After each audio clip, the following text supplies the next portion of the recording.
news ya? This is Archangel. Unicorn hunting in foreign lands. Ooh, sounds exotic, exciting. You know, an analogy comes to mind. I was talking one day with a couple people about food. Eventually, the conversation yielded a guy stating that he has a tomato allergy. So one of the other guys says, "Man, that sucks. I love tomatoes." So I jump in and offer, I don't like actual tomatoes, but I like tomato products, soups, juices, condiments, etc. I can't even have those. Nothing tomato, laments the allergy sufferer. Then the second guy's eyes light up and he asks, "What about tomato soup?" "Nope." "Well, what about V8 juice?" he continues. "No, I have a tomato allergy. Anything tomato is bad." "Not even ketchup?" the second guy retorts. "No tomato products. No ketchup, no juice, no Bloody Marys, no tomato-flavored cookies or pancakes or gum. What part of allergy is confusing you?" Then the other guy, just to stir the pot, says, "Not even salsa?" By this time, we were all laughing. It tickles me when males talk about foreign females like they are the exception to the male devaluation allergy. I am allergic to being used for utility, then discarded. Females are toxic. A female allergy, huh? Does that include Russians and Latinos? Hey, what about Asians? All this foreign female chatter amuses me. It is simply another diversion tactic stalling the truth so that guys can go on a wild goose chase into fantasyland of unicorns. Not all females maliciously use males. Some must be different. It is a retreat to a place where fairy tales still exist, and a select hidden few females are benevolent and devoid of gynocentrism and hypergamy. The same gynocentrism and hypergamy the entire rest of the human female sex exhibits. When someone concedes and agrees with my observations of male devaluation and disposability, yet takes refuge in unicorn mythology, whether foreign nationals or of a particular religion, this tells me they don't quite grasp what is going on. This amuses me, much like the tomato conversation, because I can see that these guys just aren't getting it. Females are toxic to male welfare by nature. They use and manipulate provision and protection from males. It's part and parcel of their instinct for survival. But males so desperately want to believe in the fairy tales of romance, female altruism, and benevolence to the point where they begin the unicorn bargaining phase of female nature denial. Okay, well, maybe American women are toxic, but what about Russian women? Why, yes, they are programmed with hypergamy. Well, what about Latino women? Yes, they also are opportunistic. Well, hey, what about Indonesian or Thai females? Yes, this includes Scandinavian ladies, South Pole chicks, Atlantean females that wear purple hats and berate Smurfs. Is she female? Are you male? Then they will use you for protection and provision at every possible opportunity, whether or not they even consciously realize that they use males for utility. Yes, this includes V8 and ketchup and salsa. What are you not understanding here, fellas? Is she female? Then she is wired for hypergamy and in-gender preference. Is she human? Then she is driven by survivalist instincts. Put the two together, and she has no room for compassion or altruistic male care. I do not fault females for using any means necessary to survive. It's our biological imperative. I am simply stating this as fact. If you have an aversion to being used for labor, then thrown away, then you have a female allergy, which necessarily includes all females. Sorry, Charlie. The only difference between the misandristic homegrown females and the foreign ladies is that the foreign females are still somewhat covert about their male usury. They are still in character as appreciative, delicate flower petals. and the affection-starved Western males eat this performance up, subsequently rushing into the hungry claws of women of other nationalities or religions, where the females at least hide their male usury, and thus males think that they have discovered a secret cache of fabled unicorns. Wow, they really do exist. Yeah, except that they don't. You have not found an anomaly. You have found a vulture who flatters as they peck at your 60-hour-a-week corpse. You have found a leech who slowly usurps your vitality rather than a gun-toting man-hater who demands your blood with a bullhorn. Same product, different packaging. Gentlemen, this is a rough pill, but you must understand, your labor and protection is the only reason any female anywhere even gives you the time of day. Sorry, but females are female, and females on some level loathe males. They loathe their genius, their creativity, their physical strength, their independence, their skills, their talents, their abilities, their genitalia, everything. Foreign females simply put on a better show of appreciation for the protection and provision males provide. And they do this in order to keep males fooled and compliant into providing and producing more. At least Western women wear their misandry on their sleeves. You can see the hazards they are before they overtake you. Foreign women are much more cunning. They would smile in your face and gaze into your eyes, then whisper flatteries into your ear and put tasty sandwiches in your lunchbox and send you off to bleed yourself dry providing for her, making her life comfortable, sparing her the unpleasantries of a life of manual labor or toil or responsibility for her actions. I have known many a foreign female, and they are every bit the utility usurpers that Western women are. Russian, Asian, Latino, I have known and talked with many guys who have married foreign females from each of these countries, where it is fabled that benevolent male-carrying women flow like vintage wines. And I can tell you with absolute certainty that they are indeed female like every other. They are preoccupied with the usurpation of protection and provision from males. Now, to give some women the benefit of the doubt, many females may not understand their aversion to males or even consciously realize that they use the male sex. Yet this does not negate the fact that they do. It is female nature. When faced with stress, and life is stress, females automatically revert to default mode, which is survival. And whether females realize their behaviors or not, gynocentrism, hypergamy, protection and provision, usurpation from males, all are de facto female survival strategies. Yes, males also have this survival instinct, yet males have, through gynocentric brainwashing and epidemic devaluation, they have twisted their survival protocol to align with the pursuit of female approval even at the cost of personal injury or death. Males do not manipulate females for protection and provision. They cater to females and coddle them to receive female affection. And female affection and approval is something males deem necessary to their personal survival. Thus, females use males for everything, and males allow this willingly so they may get a pat on the head and a good boy tossed their way once in a while. Oh, absolutely. This is how both sexes can be gynocentric, with the undeniable instincts of survival driving these pro-female, anti-male behaviors on a subconscious level. Females use males for survival. Males willingly allow the usury because they need the female validation for their survival. This is how powerful male subjugation to females is. Females need to use males for their survival. Males need female validation for theirs. So both sexes are gynocentric and concerned with female welfare above all else. We are a gynocentric species by virtue of our survivalist instincts, and survival is a greater motivator even than eating or sleeping. Period.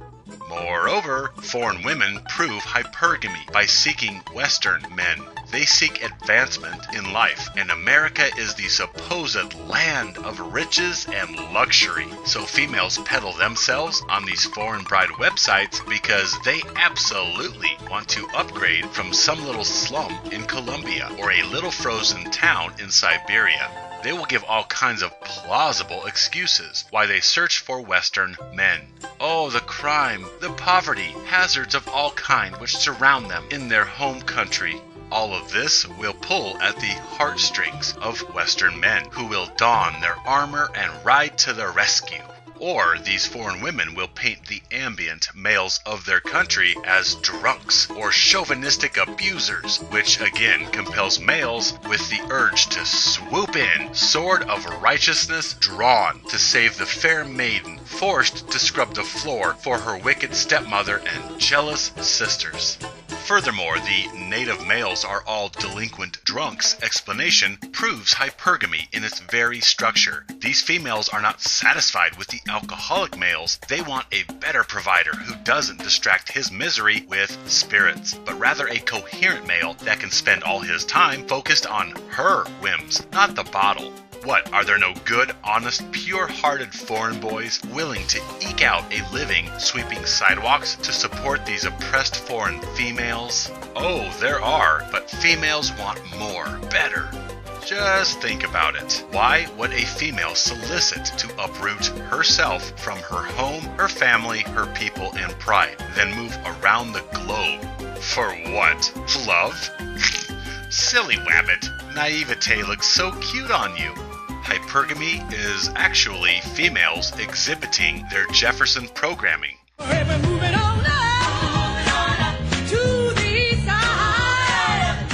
They would not be satisfied with a loving sidewalk sweeper with a heart of gold, making that country's minimum wage for the rest of his life. No. Upgrading is the female intention. If such prospects did not entail the promise of a better life, more luxury and provision, then females would not be talking love and romance online to rich, lonely Western men suffering from the fallout of abuse by Western women. I have seen this scenario unfold time and again. Females talk love and sweet romance, blah blah yada yada, etc. Then they get here, they acclimate, and then boom, out of left field, some drama arises. Then separation and divorce. Then it's off to the next sucker. But hey, thanks for the green card, dude. Oh yes, I fell for and buried my hopes in the Russian unicorn for quite a while, even seeing a few. I now realize that my Russian fantasy was simply a stalling tactic because one particular purple pill male, me, did not want to concede reality of females. Not just certain females, human females. I can tell you the hypergamous acclimation period of foreign females is quite fast. You see, females are cunningly smart and opportunistic. Put these two together and voila, male manipulation.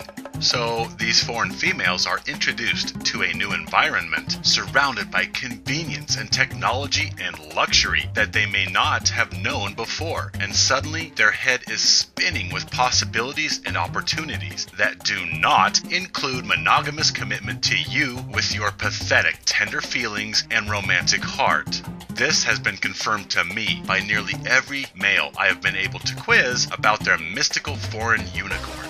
You bet, it's so amazing in the beginning, then drama forms, and she's off to the next meal ticket in her new home of Liberty, Hollywood, and Starbucks inside grocery stores. Moreover, I have read the stories of too many males duped by foreign females, and my assertion of female nature has been upheld by males that have fallen for this dog and pony show.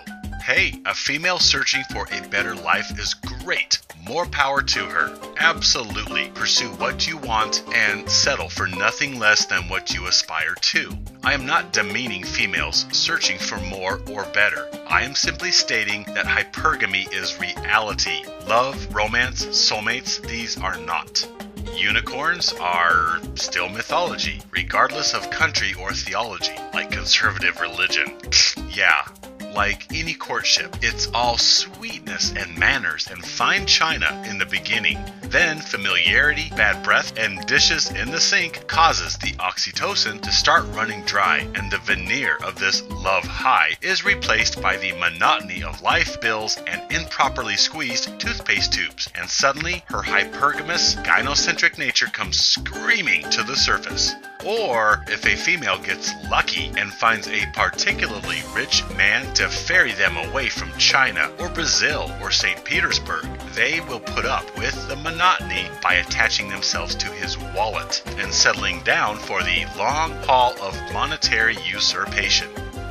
No, not all foreign women jump from man to man like a schizophrenic game of hypergamy Frogger as soon as they get here. Some do exactly what traditional women do. They bed down and prepare to live off your blood and vitality for life, or your death, whichever comes first. Little bits of truth are beginning to shine through, and I think the Russian bride bubble has popped. There have been so many scams revealed, and men can see them for what they are. They are female, and if they are hot, they most likely are trying to scam you, like all the rest of the hot women around the world. Gentlemen, understand that 1, if they are female, they want your utility and protection, period. And 2, if they are stunningly attractive and female, they are the worst of the worst usurpers of male utility. You seriously think that a statuesque 25-year-old Ukrainian female is looking for love from a soft, deteriorating, yet rich 60-year-old American entrepreneur? Yeah. Foreign women love Western men because of the wealth and technology of these rich countries, because of the stories of gold flowing through these streets in America, where everybody wears the finest satin and nobody goes hungry or homeless. Well, unless you're male, and especially a male who has served your country, then you can go homeless and hungry at the drop of a hat. Moreover, foreign females like Western males because we have been trained. We are compliant doormats who still believe in love and romance and unicorns and will do anything for females. Western men are already trained to worship females.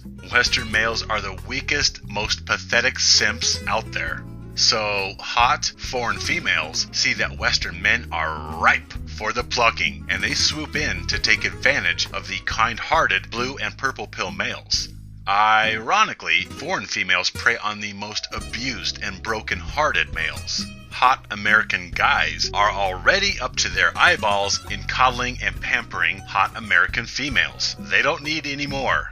Foreign females are even arrogant to the point that I have heard foreign females actually critique Western females unfavorably, not because of how they abuse males, but rather because they break their cover to do it. Foreign females could not enjoy the smorgasbord of broken-hearted males that they do unless Western women had treated males malevolently to the point where these males started looking elsewhere around the globe for their fabled unicorn. These foreign females will say, y'all Western women, you screwed up your own meal ticket. You get much more out of males by being sweet rather than sour. And foreign females still act sweet and appreciative of the protection and provision and utility they usurp from males. You see, to the detriment of awakening males, the confluence of technology that enable global communication also ushered in global dating as well. This further enables fantasy by keeping males chained to the unicorn yarn, because now the world was a click away, and now he might find that one amazing, unconditionally loving, altruistic, statuesque special soulmate. No, foreign females love the cruelty Western women heap on to Western men. They simply critique their strategy. Where they say that American females went wrong is to let men see the male devaluing cards they are holding. Hence, the foreign angels of salvation sweep in with their mouths shut, playing the sweet, delicate sandwich-making flower petal, and scoop up the broken-hearted males, who will do even more for this foreign goddess who plucked them from loneliness and bestowed affection upon them. I have heard foreign females arrogantly concede their strategy. They play the benevolent, tender Rapunzel and keep their hypergamy and gynocentrism and misandry hidden. Then they are as good as gold. Play the traditional infantilized female, then these remora attach themselves to the whale's tender underbelly. And because of feminism, this has been largely successful, to the degree where I hear Eastern females mock Western women for revealing their hand. Because unlike foreign women who wear their misandry on the inside, Western women wear their misandry tattooed across their forehead. Then again, I don't know why any foreign female would complain about this. It's because of Western females' abuse that foreign females even have a lucrative market to exploit. Maybe foreign females should be thanking Western females and sending them appreciation cards. I am sorry to break it to you fellas, but this is a red pill that needs to go down. There is no secret cache of mystical unicorns. Rare exceptions? Possibly. A secret cache? No. You need to come to terms with this. I had to, and that was the final stalling tactic of my purple pill existence. It's not just foreign females that males hail in hopes of extracting a divinely ordained goddess, but also males revert to seeking secret stashes of benevolent angels in certain veins of thought or certain ideologies. This is still a stalling tactic, detrimental to male well-being.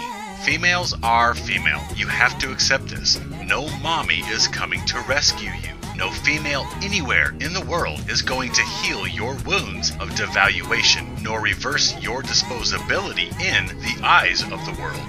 I'm telling you, I have been there, panicking, desperate to find the exception, the unicorn, somewhere in this hostile, colorless world. Believe you me, I have run the gamut of female subgroups in order to keep my unicorn dream on life support as I searched in vain for the Easter Bunny. Maybe foreign females are different. They would appreciate my hard work because they are used to less, and they appreciate the small things. Maybe farm girls are different. They know hard work and appreciate it. Hey, maybe country girls have a unicorn among them. They are conservative and they like songs about love. Maybe fitness or weightlifting chicks. Maybe goth or emo or tatted up bad girls. Or maybe conservative religious females. Surely they are different because most will propose and worship God as a male deity, right? Oh, I know, Republican girls, tomboys, nerdy, or gamer chicks. I mean, come on, anyone? Females are female, and a female's priority is survival. Now let's think. How do they accomplish this? By leeching protection and provision from males. Likes, beliefs, ethnicities, favorite music, everything else is just details. Gynocentrism is the only underlying constant of all humanity. Oh, it's rough, I know, but all this traditionalism talk or foreign female searches are simply stalling tactics by males who do not want to swallow that last bitter red pill regarding human female programming. Males do not want to believe the realities of gynocentrism or hypergamy. It is a refusal by males to see females for what they are, utility usurpers that do not care about male suffering in the slightest, unless it begins to affect his providing of protection and provision, in which case they may prop up their drone until he is back to full production mode, or she simply chucks him and finds another shovel. Females do not care about males or their feelings, and they despise male weakness. Females desire leisure at the expense of your blood, sweat, and tears. This is rough, I know, and many a male have tried to eke out a comfortable living in Purple Pillville. But really, comfort is a relative term. How comfortable can you be really with a tapeworm feeding off you? In all actuality, there is no purple pill existence. You are either blue pill and disposable to the vaginasty, or you are red pill and you starve the vaginasty of your expendability. There is no middle ground. You're a shovel or you are a liberated male. You either feed female privilege or you threaten it. Purple pillars are shovels who feed themselves fantasy. They recognize the misandry of society. They see the male devaluation which surrounds all of us. But they are still having some trouble dealing with their utter aloneness, and so they bury this misery in unicorn fantasies. They desire some semblance of justice, some redress of misandry, some acknowledgement of male abuses. Yet they are still too weak to eschew their female dependency of affection and validation. So, purple pillars, who are really just advanced blue pillars, these males exist in the realm of not all women are like that, the realm of unicorns. And they exist in this place as they come to terms with the cruel reality of female nature, which is they do not care about males. Hey, I understand. I was there. It's a necessary step to liberation, which is my desire for all males. Liberation from devaluation and disposability.